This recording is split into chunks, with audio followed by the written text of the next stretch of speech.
Imagine construir uma carreira de mais de 60 anos, vender mais de 1 milhão de discos, ser eleito deputado federal, ter fazendas com 5.000 hectares, 3.000 cabeças de gado e ainda descobrir ouro debaixo da sua própria terra. Agora imagine perder tudo isso. Não para o mercado, não para a idade, mas para suas próprias palavras. Em agosto de 2021, a Polícia Federal bateu na porta de Sérgio Reis. Mandados de busca e apreensão assinados pelo ministro Alexandre de Moraes, do STF. O homem que cantou Menino da Porteira para milhões de brasileiros tinha gravado um áudio ameaçando invadir Brasília, parar o país e tirar ministros do Supremo à força. O cantor chorou ao vivo, a esposa falou em depressão. Os colegas de dueto cancelaram os contratos. E o celular? Até junho de 2025, quase 4 anos depois, ainda estava apreendido com Alexandre de Moraes.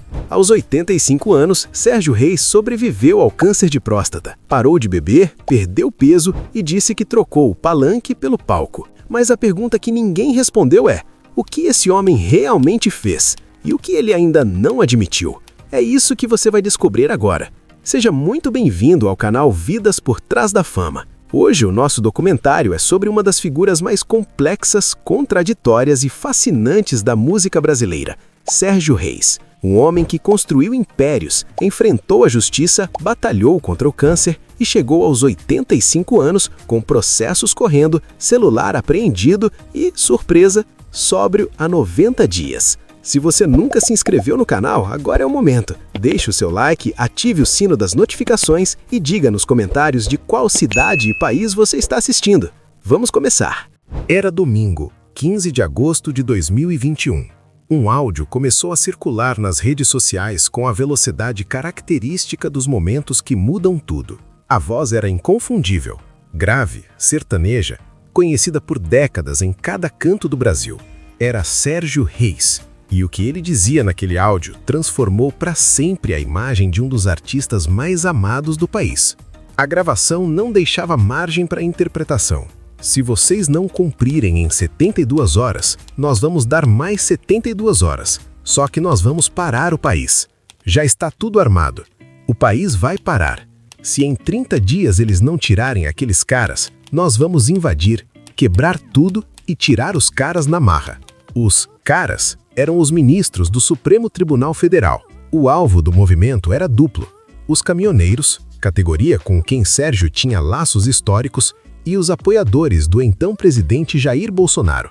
A proposta era uma paralisação nacional com prazo final marcado para o 7 de setembro de 2021, feriado da independência do Brasil. O conteúdo do áudio era grave, mas o que chocou o país com igual intensidade foi a velocidade brutal da reação institucional. Em menos de 5 dias, Sérgio Reis saiu da condição de lenda intocável da música sertaneja para a de investigado formal da Polícia Federal, com mandados de busca e apreensão sendo cumpridos em endereços seus no Distrito Federal e em São Paulo. Ao todo, foram 29 mandados expedidos pelo ministro Alexandre de Moraes, do STF, atingindo ao menos 4 endereços diretamente ligados ao cantor.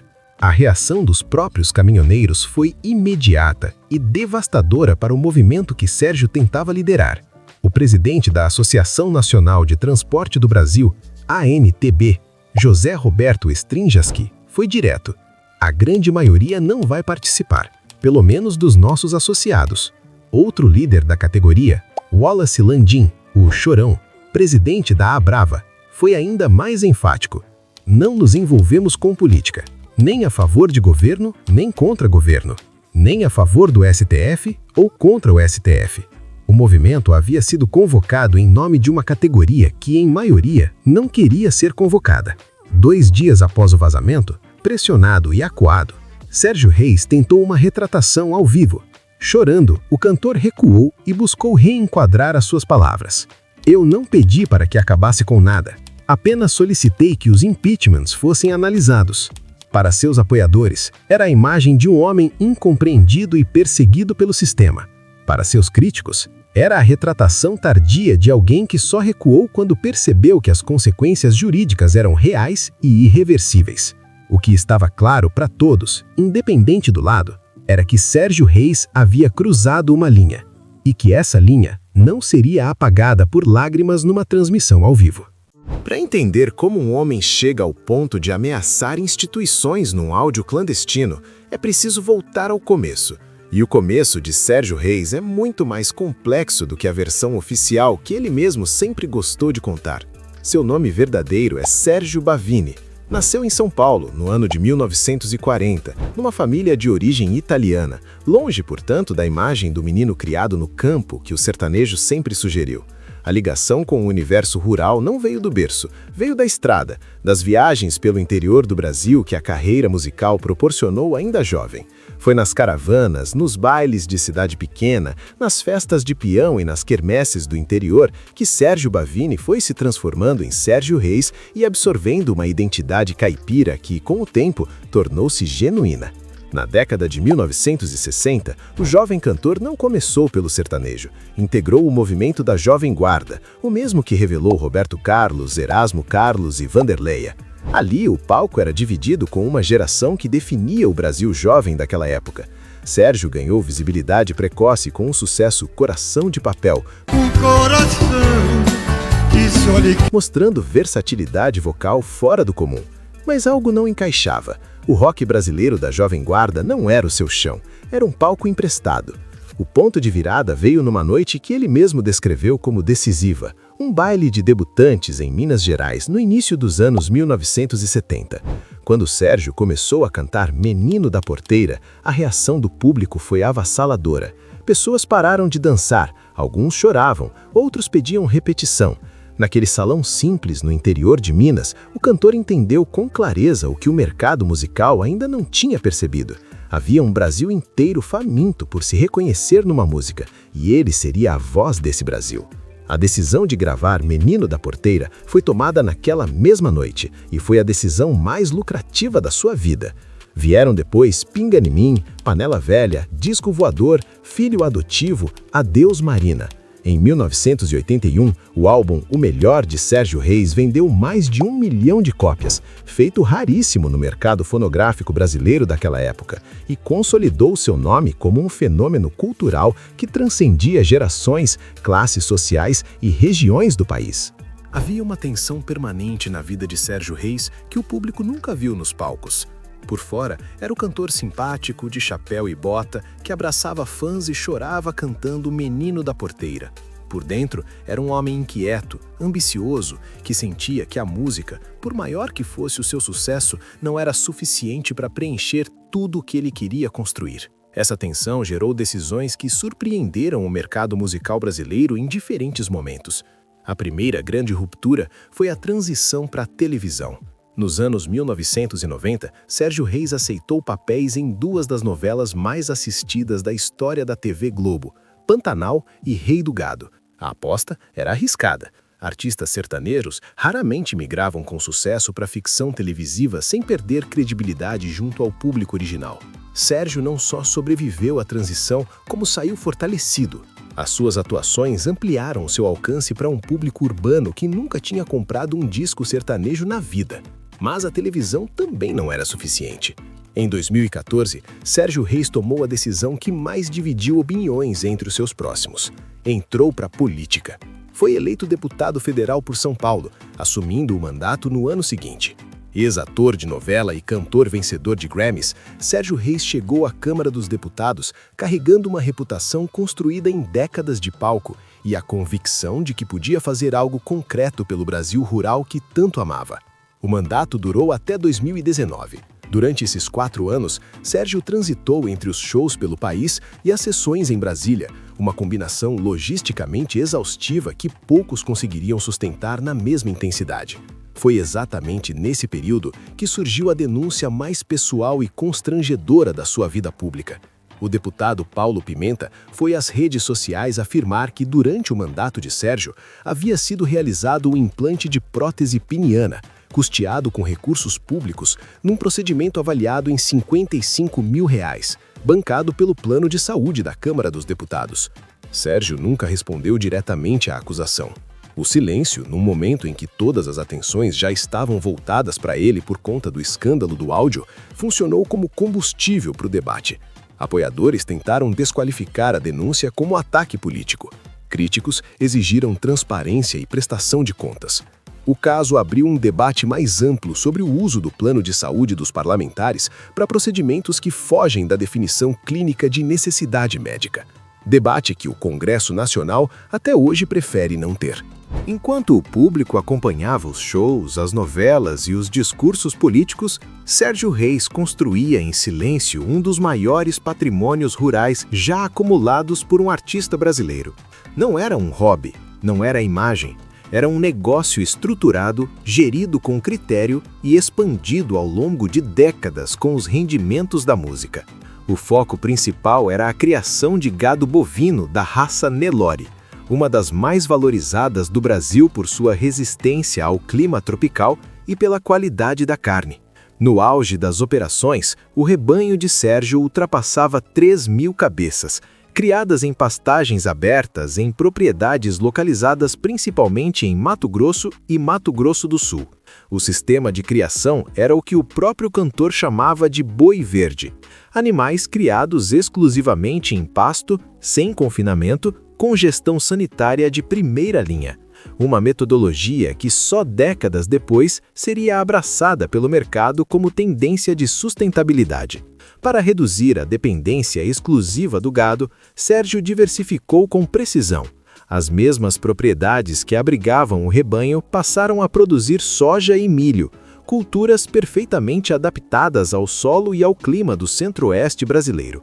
A estratégia era deliberada. Enquanto o mercado de carne oscilava, a produção agrícola sustentava o fluxo de caixa. Quando a soja recuava, o gado compensava. Era um sistema de proteção cruzada que revelava um empresário muito mais sofisticado do que a imagem do cantor caipira sugeria. Mas havia um terceiro eixo de investimento que poucos conhecem: a silvicultura. Sérgio apostou em plantios de pinhais, enxergando na indústria madeireira um negócio de longo prazo e alto retorno. Numa declaração que revelava sua visão estratégica, comentou com a franqueza que sempre foi sua marca: a madeira sempre foi um bom negócio. O problema é que os brasileiros são muito impacientes. Este é um negócio para 10 anos. A frase dizia mais sobre a sua mentalidade empresarial do que qualquer balanço financeiro poderia dizer. No total, as operações rurais de Sérgio Reis chegaram a abranger quase 5.000 hectares, incluindo propriedades no Pantanal, uma das regiões mais exigentes do mundo em termos de gestão ambiental e logística. Gerir esse patrimônio enquanto mantinha uma agenda de shows por todo o Brasil era uma equação que, durante anos, ele conseguiu resolver, até o dia em que não conseguiu mais. Sexta-feira, 20 de agosto de 2021.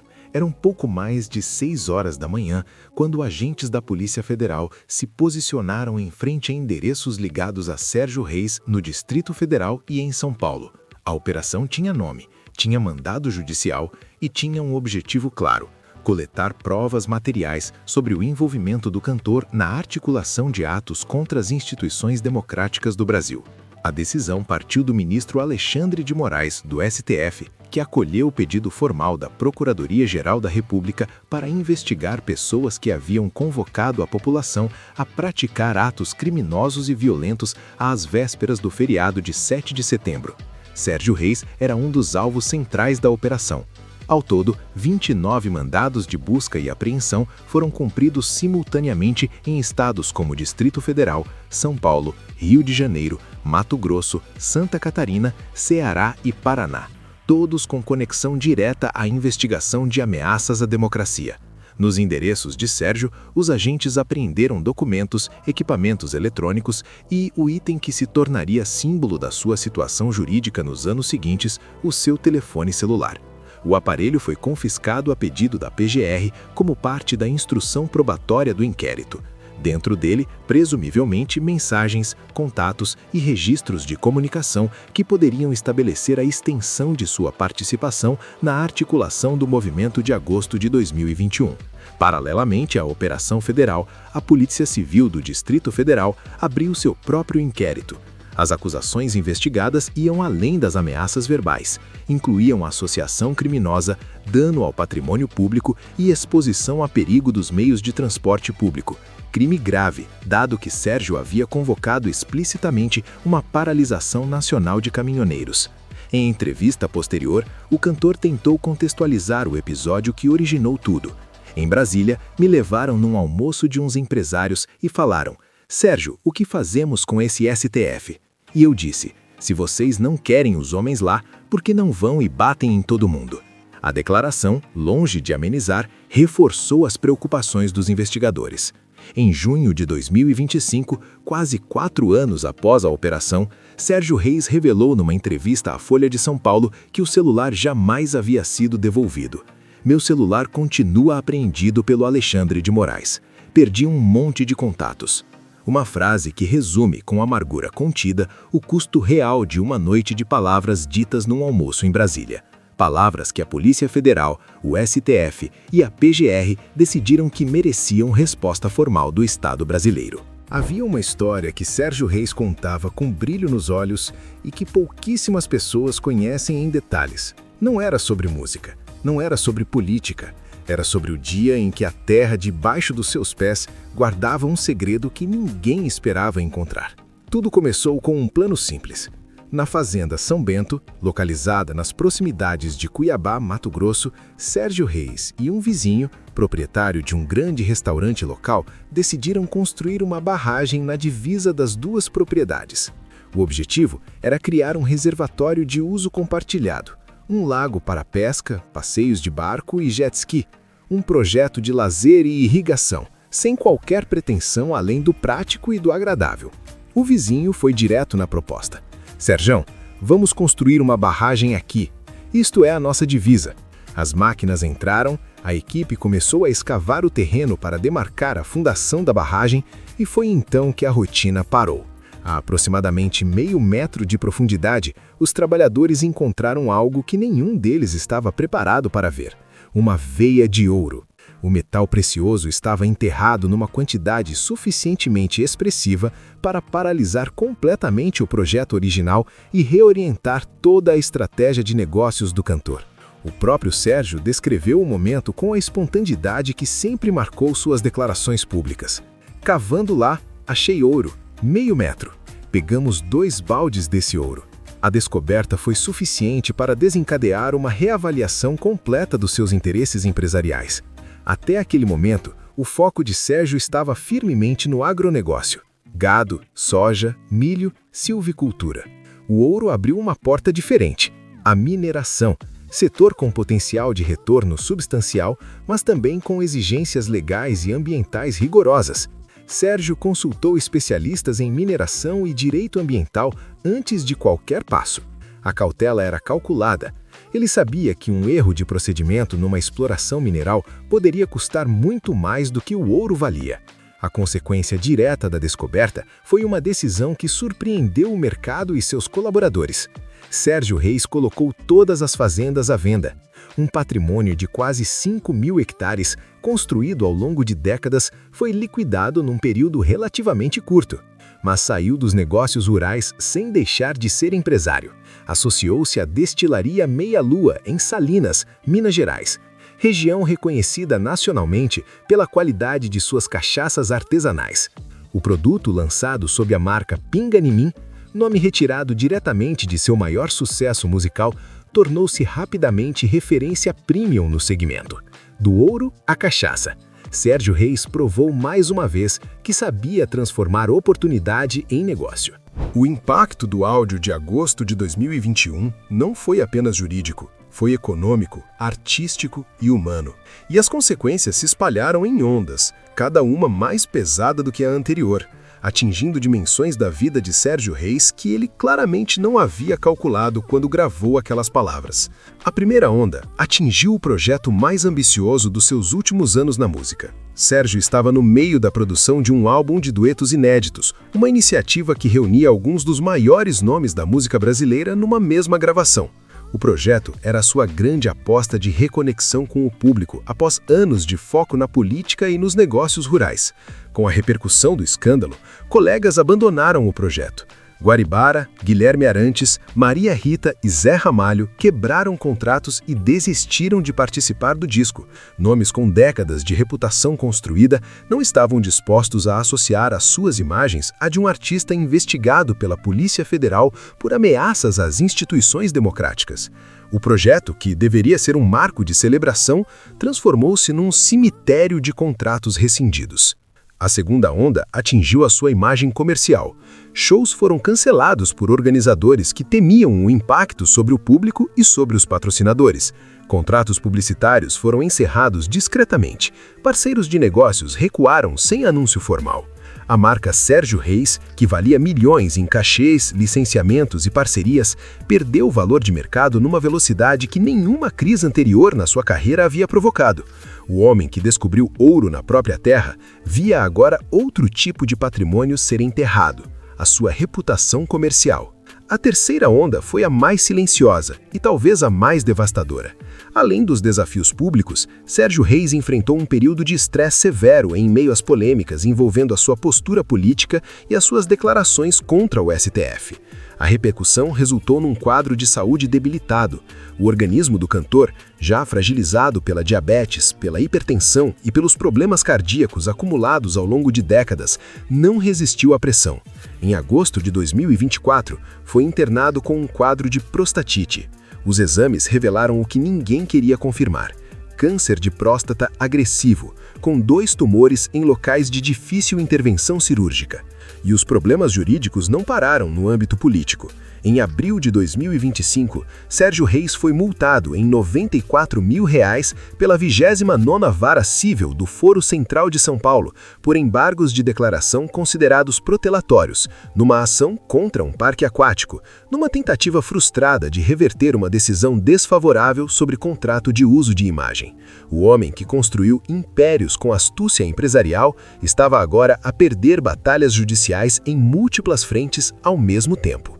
Poucos momentos na história recente da cultura brasileira geraram uma divisão tão clara e tão intensa quanto o escândalo de Sérgio Reis em agosto de 2021. O Brasil se partiu ao meio, e cada metade olhava para o mesmo homem e enxergava uma pessoa completamente diferente. De um lado, os apoiadores históricos, fãs de décadas que cresceram ouvindo Menino da Porteira em rádios de interior, que choraram em bailes e quermesses, que compraram o disco de 1981 e ensinaram as letras para os filhos. Para esse público, Sérgio Reis era um homem do povo que havia dito em voz alta o que milhões pensavam em silêncio. Um artista corajoso que usou a sua fama não para se proteger, mas para se expor por uma causa que acreditava. A imagem dele chorando ao vivo na transmissão com Oswaldo Eustáquio reforçou essa narrativa. Era um homem incompreendido, perseguido por um sistema que não tolerava dissidência. Do outro lado, uma reação de repúdio que foi além dos opositores políticos habituais. Artistas, jornalistas, juristas e figuras da cultura que nunca tinham se posicionado sobre Sérgio Reis quebraram o silêncio. A linguagem do áudio, vamos invadir, quebrar tudo e tirar os caras na marra, era de por mais explícita para ser defendida como metáfora ou exagero retórico. A deserção dos colegas de música foi o termômetro mais preciso desse repúdio. Guarabira, Guilherme Arantes, Maria Rita e Zé Ramalho, artistas de trajetórias e posições políticas distintas, chegaram à mesma conclusão e abandonaram o projeto de duetos. Quando nomes tão diferentes convergem numa mesma decisão, o sinal é inequívoco. A esposa de Sérgio, Ângela Márcia, tornou-se a porta-voz da versão familiar do episódio. Em entrevistas concedidas nos dias mais intensos da crise, ela revelou que o marido estava profundamente abalado, que a exposição midiática e o volume do ataque nas redes sociais o haviam mergulhado em um estado de depressão real e clinicamente preocupante, que ele se sentia genuinamente mal interpretado, que as suas intenções eram ajudar o país, não destruir instituições. A declaração humanizou o cantor perante parte do público, mas não foi suficiente para reverter o dano junto à parcela que havia decidido não mais separar o artista do cidadão. Em setembro de 2025, um novo capítulo amargo se somou à história. Criminosos passaram a usar a imagem de Sérgio Reis com auxílio de inteligência artificial para divulgar propaganda falsa de medicamentos para diabetes nas redes sociais. O escritório que representa o cantor, a Explosion Music, precisou emitir nota pública esclarecendo que o artista não havia autorizado qualquer ação relacionada à venda de medicamentos ou produtos voltadas à saúde masculina. A imagem de um homem que já havia sido alvo de uma operação da PF estava agora sendo explorada por golpistas digitais. Um retrato cruel de como a vulnerabilidade pública de uma figura famosa pode ser capitalizada por terceiros sem qualquer escrúpulo. Agosto de 2024. Sérgio Reis foi internado num hospital de São Paulo com um quadro que os médicos inicialmente diagnosticaram como prostatite, inflamação da próstata. Rotineiro para um homem da sua idade, tratável, controlável. Mas os exames de aprofundamento que se seguiram trouxeram uma notícia que a família tentou absorver antes de tornar pública. Havia 2 tumores na próstata. O diagnóstico oficial era câncer de próstata agressivo. A decisão médica foi imediata e não admitia cirurgia. A localização dos tumores era perigosa e o estado geral de saúde do cantor, diabético, hipertenso e cardiopata, tornava qualquer intervenção cirúrgica um risco desproporcional. Ângela Mássia, sua esposa, explicou a decisão. O médico decidiu não arriscar uma cirurgia devido à idade e ao estado de saúde geral do Sérgio. Em nome de Jesus, ele vai superar isso.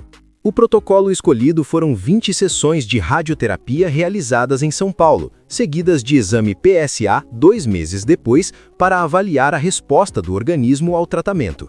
Não era a primeira vez que Sérgio Reis enfrentava o câncer de próstata. Em 2022, o cantor havia travado a primeira batalha contra a doença, que retornou com força no início de 2025. Desta vez, a decisão médica foi diferente. Sérgio foi submetido a uma cirurgia no renomado Hospital Sírio-Libanês, em São Paulo. Após o procedimento, declarou-se curado. 2 rounds contra o mesmo inimigo, 2 tratamentos distintos e uma declaração de vitória que os fãs receberam com alívio genuíno nas redes sociais. Em junho de 2025, ao completar 85 anos, Sérgio Reis reuniu cerca de 250 convidados numa festa realizada na Serra da Cantareira, em São Paulo. Entre os presentes estavam nomes como Almir Sater e Paula Fernandes. O cantor chegou à celebração com novidades que surpreenderam até os mais próximos. Estava sóbrio há 90 dias, havia perdido 4 quilos e admitia com humor que sentia falta da sua famosa caneca de 5 litros de cerveja preta, hábito que a nova rotina de saúde havia eliminado. Mas nem tudo era celebração. Sérgio chegou aos 85 anos, ainda com processos judiciais em andamento e com o celular apreendido pelo STF desde 2021. Sobre os condenados pelos atos de 8 de janeiro de 2023, quando apoiadores do ex-presidente Jair Bolsonaro invadiram o Congresso Nacional, o STF e o Palácio do Planalto, o cantor demonstrou solidariedade discreta, sem abandonar a cautela que a sua situação jurídica exigia. Sobre a política, a posição foi definitiva. Agora prefiro os palcos ao invés do palanque. Deixo isso para os jovens. Em junho de 2025, numa entrevista à jornalista Mônica Bergamo, da Folha de São Paulo, Sérgio Reis falou com uma serenidade que surpreendeu quem acompanhou os episódios mais turbulentos da sua vida recente. Não havia mais a agitação do homem que gravou áudios inflamados em almoços de empresários em Brasília. Não havia mais o choro ao vivo da retratação de agosto de 2021. Havia um homem de 85 anos, curado do câncer, sóbrio há 90 dias, que olhava para o próprio passado com uma mistura de distância e desconforto que ele mesmo não conseguia disfarçar completamente. A ferida mais visível ainda era o celular. Quase 4 anos após a operação da Polícia Federal, o aparelho confiscado a pedido da Procuradoria-Geral da República jamais havia sido devolvido. Sérgio resumiu a situação com amargura contida. Tenho uns processos correndo, nem ligo mais. Só que meu celular continua apreendido pelo Alexandre de Moraes. Perdi um monte de contatos. Uma agenda inteira de relações construídas ao longo de décadas, perdida dentro de um aparelho que o Estado brasileiro decidiu manter sob custódia. Mas havia algo mais revelador do que o que Sérgio Reis disse nessa entrevista. Era o que ele escolheu não dizer. Em nenhum momento da sua trajetória pública após o escândalo de 2021, o cantor admitiu com clareza e sem ressalvas que as suas palavras foram erradas, que cruzaram um limite que não deveria ter sido cruzado, que convocação para invadir instituições democráticas não é liberdade de expressão, é incitação. A narrativa que ele sempre sustentou foi a do mal-entendido, palavras tiradas de contexto, intenções distorcidas, um homem simples incompreendido por um sistema complexo. O problema dessa narrativa é que ela colide frontalmente com os fatos documentados. Sérgio Reis não sussurrou num canto, gravou e distribuiu áudios nos quais afirmou que já está tudo armado e que o país seria parado caso as exigências não fossem atendidas em 30 dias. A Polícia Federal não abriu investigação por engano. Cumpriu 29 mandados de busca e apreensão em múltiplos estados com autorização do STF e pedido formal da PGR. Esses não são os instrumentos que o Estado utiliza para investigar mal-entendidos. O que Sérgio Reis finalmente admitiu, ainda que nas entrelinhas, foi a exaustão de lutar numa arena para a qual não estava preparado. Agora prefiro os palcos ao invés do palanque. Deixo isso para os jovens. Uma frase que, dita por um homem da sua história, vale mais do que qualquer confissão formal. É o reconhecimento silencioso de que a política e tudo o que ela trouxe consigo custou mais do que ele estava disposto a pagar. Custou a saúde, custou parcerias, custou o álbum dos sonhos, custou o celular e custou, de forma irreversível, uma parte da imagem que levou 60 anos para construir. Aos 85 anos, Sérgio Reis é simultaneamente uma lenda e um enigma. Um homem que descobriu o ouro na própria terra e perdeu o ouro na própria boca. Que construiu impérios com as mãos e os viu rachar com as palavras. Que sobreviveu ao câncer 2 vezes, mas ainda carrega processos que não têm data para acabar. A história dele não é uma história de herói nem de vilão. É uma história muito mais incômoda do que isso. É uma história humana. E são exatamente essas que o Brasil nunca consegue parar de assistir. Sérgio Reis chegou aos 85 anos carregando tudo ao mesmo tempo. A glória de 60 anos de música, a cicatriz de uma operação da Polícia Federal, 2 rounds vencidos contra o câncer e um celular ainda nas mãos do STF. Descobriu ouro na própria terra e perdeu parte do que mais valia, a reputação com as próprias palavras. A história dele não é uma história de queda nem de herói.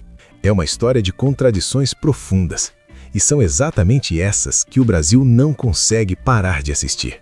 No próximo vídeo, mergulhamos em outro caso que vai te deixar sem palavras do início ao fim.